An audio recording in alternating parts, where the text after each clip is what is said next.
Stealth might just be the most popular playstyle in Horizon Forbidden West, and for good reason. But even though most players understand the basics, putting together the best stealth builds isn't as straightforward as you might think. Of course, there are some obvious choices for legendary endgame builds, but to really get the most out of a stealth build, we have to get a little more creative. Early and mid-game builds are also particularly tricky to figure out, and I think more valuable to see. So let's check out all the ultimate stealth builds to take your stealth gameplay to the next level.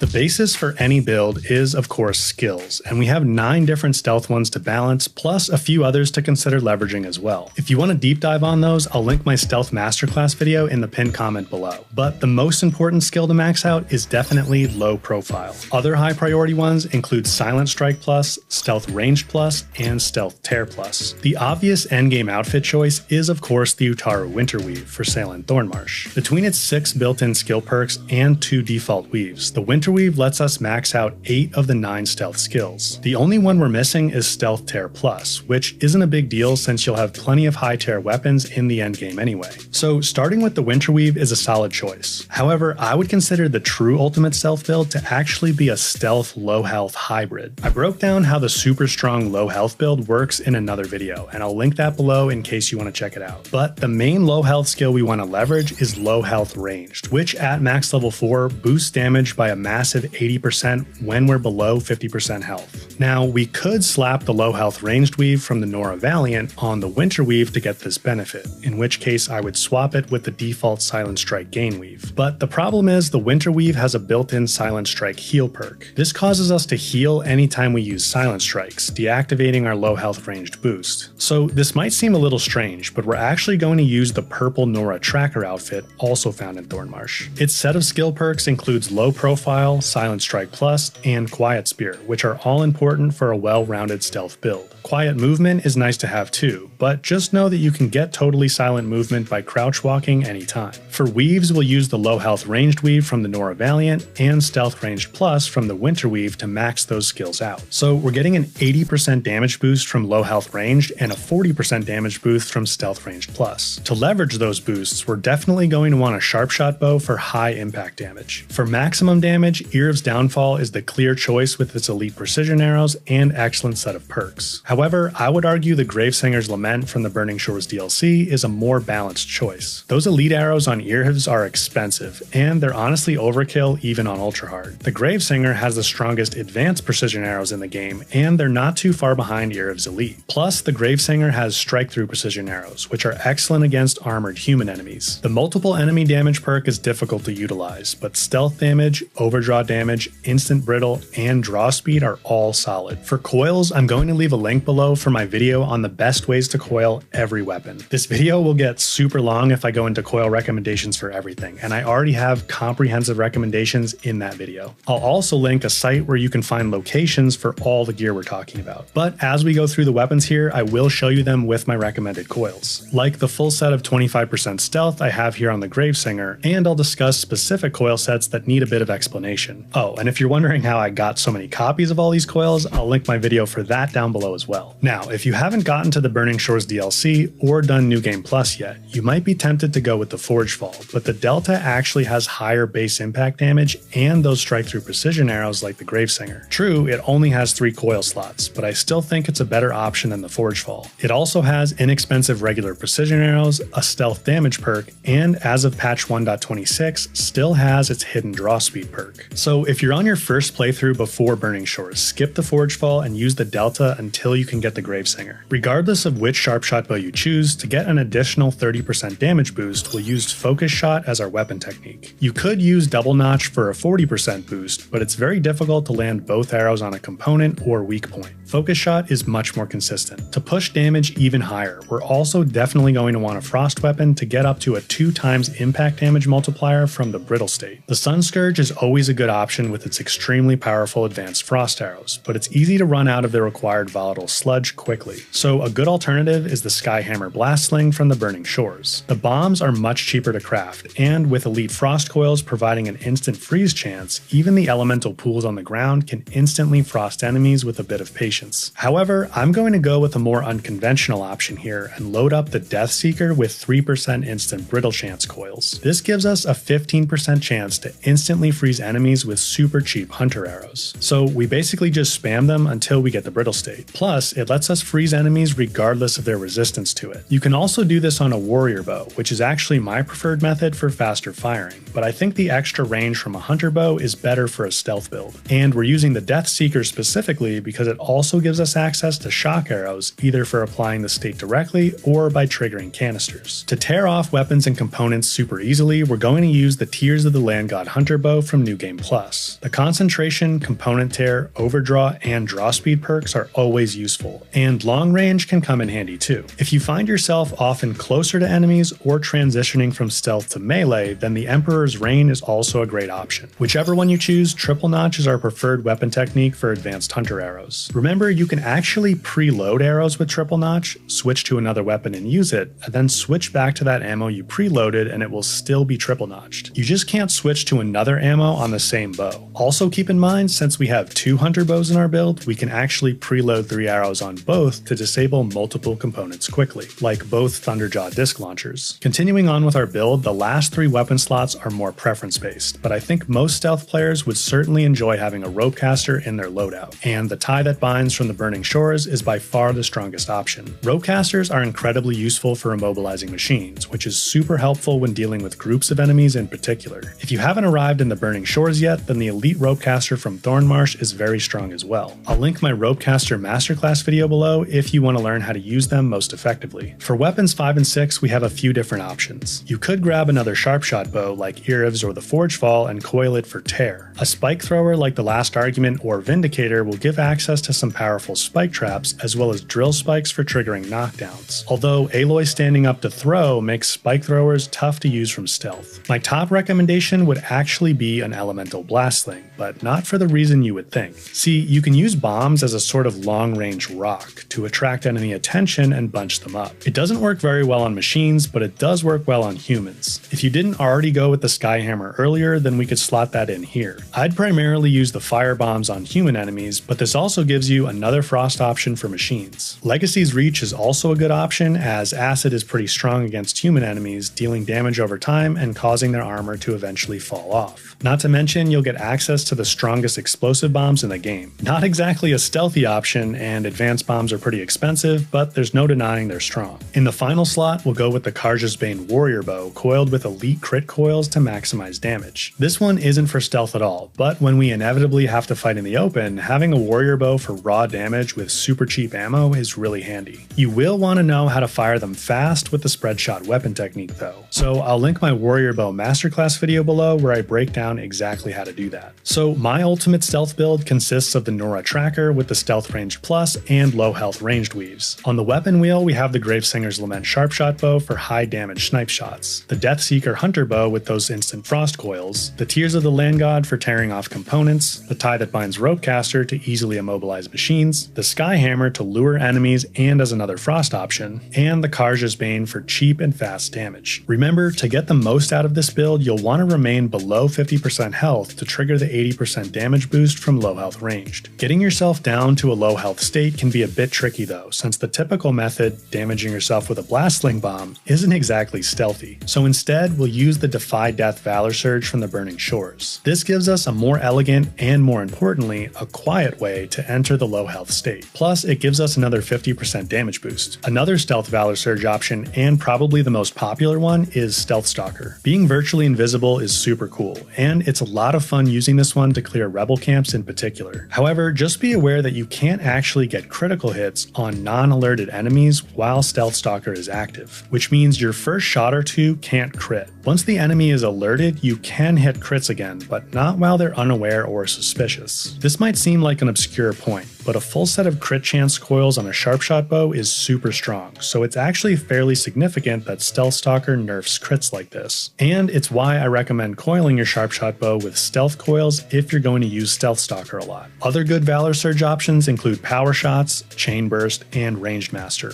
though Ranged Master heals you, so that one doesn't work very well with our low health range tactic. Okay, now let's run through some alternative gear options and builds for earlier in the game. If you don't like the idea of using the Nora Tracker for the ultimate build, you certainly can go with the Winterweave. As long as you don't use Silent Strikes much, you'll still be able to leverage low health ranged. Another legendary option would be the Quen Deadeye. I would put the low health ranged and Silent Strike Plus weaves on here. Keep in mind you can make pretty much any outfit into a bit of a hybrid stealth build by adding the low profile weave to max out that skill. For example, the Nora Thunder Warrior makes a pretty solid stealth build with this, as it already has Stealth Range Plus, and the concentration perks are helpful for stealth. For the second weave, I'd add either low health ranged or Silent Strike Plus. Unfortunately, in the mid to late game, good stealth outfits aren't easily accessible and upgradable. Like I mentioned, slapping the low profile +2 weave on pretty much any outfit will make it into at least a stealth hybrid. But that weave comes from the Tenakth Tactician outfit in Thornmarsh, and realistically, you're not going to buy and upgrade that to get the weave until the endgame. You can pick up the Utaru Hardweave in Lowland's Path or the Utaru Warden by completing the second first side quest with Zoe, but at that stage of the game, I think you're better off picking up the Nora Valiant and investing in upgrading it. It's a solid all-arounder, and you can make it into a stealthier build by adding the low profile +1 weave sold in Scalding Spear. I'd stick with the default low health ranged weave, but if you don't like the low health playstyle, then you could swap it with the stealth ranged +1 weave sold in Plainsong or the stealth tear +1 weave from the Nora Champion outfit. Don't worry about remembering where all these weaves are, by the way. I'll leave a link to my coil and weave spreadsheet down below. As for weapons, the Delta would be my pick for a Sharpshot bow and the Sunshot for tear. The Secret Hunter bow and Rampart Blastling are both good frost options. Of course, the Elite Ropecaster is always good to have, and the Death Rattle Warrior bow is good for damage. Earlier, you can pick up the Utaru Harvester in Plainsong. For weaves, you'll want that Stealth Tear +1 weave, and I'd grab the low health ranged +1 from Scalding Spear. Or you could use the Silent Strike +1 from Plainsong if you don't like low health. The Nora Sentinel can also work well for a stealth build, and you can pick it up really early in Barren Light. Use the low profile +1 weave and either low health ranged +1 or stealth tear +1. The Sun Touched and Slicing Hunter bows are both great options for tear in the mid game. I like the Icefire Blastling for frost, but you can pick up the Frost Hunter bow earlier, which is worth having to trigger canisters. You'll get the Cleaving Sharpshot bow for free during the Broken Sky main quest, and it's particularly helpful for tearing off components at this stage of the game. But for damage and strike-through arrows, you might want to clear the Hive Rebel Camp for the Piercing Sharpshot bow. If you want a Ropecaster at this stage, the Eventide and Anchor are roughly equivalent, and the Melee and Shearing Warrior bows can deal some decent damage if you're willing to get the resources to upgrade one of them. In the earliest stages of the game, your best option for a stealth outfit is the Nora Champion, with its Stealth Ranged Plus perk and Stealth Tear Plus weave. Honestly though, I would buy the Nora Sentinel in Barren Light and start investing in that, like we mentioned earlier. The Whisper Hunter bow is also for sale here, and with its maximum 65% stealth damage perk, it's definitely worth investing in. The basic Sharpshot bow from Chainscrape is worth grabbing to deal some higher damage. You'll be stuck with the Frost Blastling for a bit as your best option for frost, but you can pick up that Frost Hunter bow fairly early. It's probably not worth messing around with any of the green warrior bows for damage at this point, and don't bother with the basic Ropecaster, it's just not strong enough. Instead, I'd fill out your remaining weapon slots with bows that give you elemental arrows to trigger canisters, as that's going to be your most effective way to apply elemental states early on.